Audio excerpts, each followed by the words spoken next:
Dans toutes les familles, ceux qui deviennent les sorciers qui veulent tuer les autres, c'est ceux qui stagnent.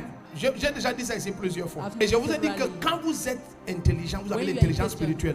Ne laissez jamais vos frères en arrière quand Dieu vous élève. Quand tu élèves tes frères, quand Dieu t'élève, tu protèges tes enfants. Et c'est pour ça que les Africains, les gens s'élèvent. Et quand ils meurent, il s'est élevé seul. Dès qu'il part, tous ses frères bagarrent sur ce qu'il a laissé.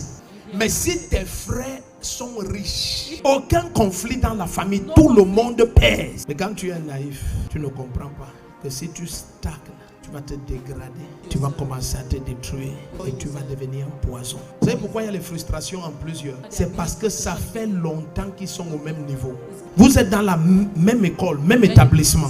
Et celui qui a 14 ans comme toi, il est en seconde. Et toi, tu as 14 ans. Tu es au cours moyen 2. Son jumeau est en seconde. Il est au cours moyen 2. Si Dieu ne l'aide pas, la frustration va le tuer. On risque de se retrouver avec son frère jumeau qui est en train de travailler. Et lui, il est en seconde.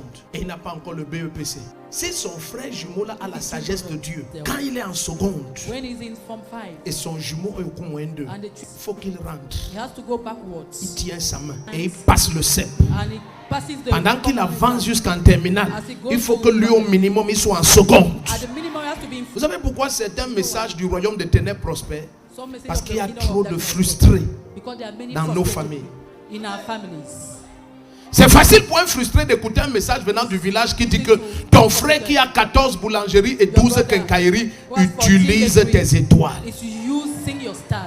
Quelle étoile? Tu n'en as pas. Quelqu'un qui en a n'est pas comme ça.